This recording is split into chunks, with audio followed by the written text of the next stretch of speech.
We have a singular question. Yeah, right, go ahead. Yeah, go ahead. Hello. So I've seen based on most of your clips that I agree with most of your beliefs and stances on things besides... Israel. No, there's one... I guessed.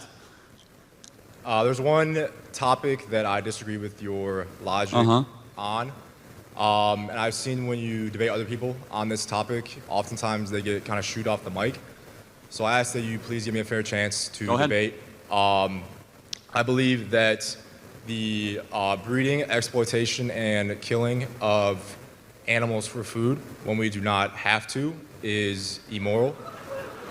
And obviously you... Did you lose a bet? No. So again, I'm serious. I would ask for a fair chance at a debate without shooting me off the mic or making jokes, please. What do you eat? What do I eat? Like for protein? Sure. I eat tofu, nutritional yeast, seitan. I easily get over 200 grams of protein per day. It's a lot of tofu to get 200 grams of protein, man. That's not my... I have like about a pound a day. That's not my main source. That gives me about 40 a day.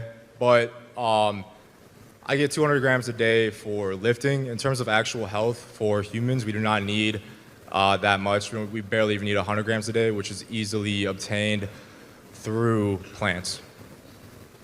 Okay, so what is your contention? That we should outlaw or make it harder to eat animal-based protein? No, I'm not as much concerned about the legality of it, more so the morality. Okay, so are human beings equal to cows? I would put human beings above cows. Okay, so what moral, I mean, we don't want to see animal cruelty, but what moral worth would you say a cow has? I would say that a cow has worth in the sense that we should not, like any sentient animal, cause them suffering or kill them if we do not have to. Right. So you don't eat fish either, I assume? I don't eat any animal products at all. No animal products. And no dairy? No. So full vegan? Yes. Wow. Okay. Do you know that there would actually be fewer cows if we didn't eat them? I'm aware, yes. So you would argue for less cows, not more cows, basically? I am against the breeding, exploitation, and slaughter of them for food. What obligations do we have to wild animals? I mean, the animals that we eat are not wild animals. They're domesticated. And we specifically breed, control, and kill them. We control their whole life, so they're not really wild. Should we stop other animals from being carnivores? No, because those animals need to eat, like a lion needs to eat an antelope to survive. So in a survival situation, I believe it is okay to eat animals, but in the modern day, we do not need to. And I believe that we were designed by God not needing to eat meat. What scripture are you referencing? Genesis 1:29. Right, and it's, you mean the scripture says God gave dominion over the animals of the earth? No, the one that says, I've given you every seed-bearing plant, fruit, and tree on this earth, and for you, that shall be meat. Right, but again, just to continue a little further, to be clear, in the Noahic covenant, it does allow for animals to be I'm aware. killed. So after the flood... And just to be clear, doesn't the law give guidance on how to kill animals?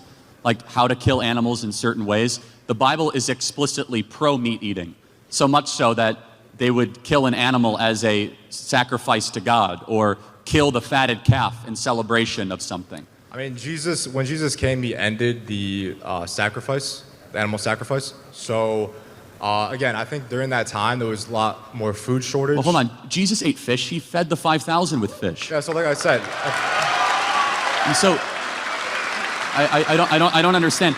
But Jesus didn't say, stop, don't eat the fish. They are sentient beings. He fed fish to people. So like I said, in a survival situation where there's 5,000 people there was also bread. Yeah, but the bread has no protein. So in a survival situation... hold on, Jesus is God. He could have been, here's a legume. Jesus is God. He could have said, here's an almond. He said, Jesus is God. He could have, here's a lentil. Yet Jesus said, here's fish. So who are you to question Jesus who he fed the 5,000 with? He could have said, here's tofu. Again, so the disciples brought him fish and bread. That was what he multiplied. Yeah, the feeding of the 5,000, right? But I think in this modern day, we do not need to eat meat to be healthy, have good performance, and survive, and therefore causing immense suffering to these beings that do feel pain and suffering is wrong. So I know this might seem unrelated, but I would hope to say you're also pro-life, right? Yes. Okay, good. So you are consistent. When vegans are not pro-life, that is a... Yeah, I'm overall conservative. I agree with you on pretty much everything besides this one issue. But you would agree, though, animals are not humans. Yes. Okay, but you would say, if I eat a steak, am I doing something immoral? I would say that if you eat a steak knowing that, and you didn't have to, and you chose to pay for an animal. Yes, I plan to do this tonight, so tell me what, tell me. So, like I said, I think the breeding, exploitation, and killing of animals for food is immoral, yes. Immoral? Yes. But by what moral standard do you derive that from? Well, are you against animal cruelty? Of course I am. No one wants cruelty. In fact, the Bible's explicitly against animal cruelty. And so all of us should be. The animals actually made an appearance in the 10 Commandments. Animals got a Sabbath. They got a day off. It says, for 6 days you shall work and 1 day you shall rest, including your ox and your animal. So the Bible actually has done more for animal rights than any other ancient scripture that we can ever find. So I'm all there. No one wants animal cruelty. However, I just want to understand, by what moral framework do you say it is immoral to eat the meat of something that is not human, especially if we get nutrients and we human beings are able to flourish? Well, I would say, why are you against animal cruelty? Well, first of all, no one wants to see something suffer unnecessarily. But if and when you are able to derive calories, nutrients, and I would also contest one of the other things, that I do believe we need animal-based protein. In fact, I think one of the main reasons, and maybe you're able to work it out, that young men are seeing such a dramatic drop in testosterone rates is the removal of animal-based proteins from diets, so young men especially, ages 10, 11, and 12, and replacement of a lot of these counterfeit soy-based, plant-based proteins. So studies have found that with equal calorie and protein intake, there is zero difference between in testosterone levels between animal-based diet and have you ever heard the term soy boy? Yes, of course. I am a soy boy. Yes. You are a soy boy. In terms of that's what people call vegans. So yes, I am. I didn't call you that. I was just said, have you ever heard of the term? Yes, okay. I've heard of the term. Yeah. Okay. So that's because. Hold on, but again, I don't want to get too deep in the biology, but soy is inherently estrogenic, right? So soy has phytoestrogens. They're not actual estrogens. They work in the body similar to a SERM, which is a selective estrogen receptor modulator. What that actually does, in some situations, that can actually lower estrogen in males if they have an estrogen imbalance, and suppress testosterone production. It does not suppress the testosterone production. Studies have found equal testosterone between meat eaters and vegans, considering calories and protein equal. In addition, many professional athletes No, the consumption of vegan. soy. The consumption of soy. Yeah, I mean, most, in order to... Let's get down to one last question, though, just from a very technical one. Wouldn't you agree that it is far more expensive to eat vegan than to eat animal-based protein? You have to go out of... No, it's about the same. Like a pound of... Like when I, before I went vegan, I'd have like 93% ground beef for like lean protein. That'd be like, at Aldi, it was like $6. So now I eat seitan, which most people don't know because it's, I just eat meat. But it has, in 400 calories, it has 80 grams of protein, and it's only $5. So I mean, it's not that expensive to eat vegan. So, but let me just ask you one last question on this, because almost everything you consume has to be either manufactured or put together, where actually the way we're arguing to eat is far more of the earth and far more of whole foods.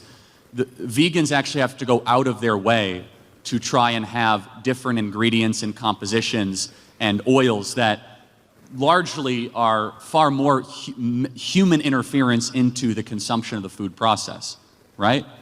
Which one is more of the earth, eating vegan or eating, let's just say, more paleo, not necessarily carnivore? So I'll answer that, then I have one question to ask back to you. In terms of the food itself, I eat mostly pretty much just whole food vegan. Like sometimes I'll eat a vegan, like Impossible Burger. That's not necessarily healthy. No, time out, hold on. That is like the most manufactured. I know, like, that's not healthy. That's not even healthy. Now you're proving my point. Like, let's just be clear. An Impossible Burger has like 50 ingredients that you cannot pronounce, and it is made in like a lab. Literally, it's like lab-grown meat, and versus a cow. I understand. I'm not saying it's healthy, but No, at the but same time, a cheeseburger is not the staple of a healthy diet either, like with cows. If I had to choose like a double cheeseburger from Culver's or an Impossible Burger, it's a double cheeseburger every single day. That is better for you. Like, it's not even close. It's like not even close. That's fair. But either way. And let me interrupt. You can eat mostly whole The foods. fact that we have to make Frankenfood, like Frankenstein food, is one of the greatest arguments that we should continue to eat real meat. I eat only whole foods. Like No, I got it. But you're the one that brought up Impossible Burgers. I didn't. I know. Right? I was saying that you're gonna keep going and saying that that's not like an example. A lot of people use that as an example to shame veganism. Well, that's not an example of a healthy. I am curious. How did you get into this? I first got into it by I saw how animals were treated in factory farms, which is what 99% of meat sold in America is factory farms. So a lot of people say, "Oh, grass-fed, pasture-raised." I mean, look, that is only a small percentage. I do want to thank you because we'll get to the next question. By the way, you guys, the line's over there. I see. What's going on? It is hard to take an unpopular position, and you've taken a very unpopular public position, of which you should be commended for that.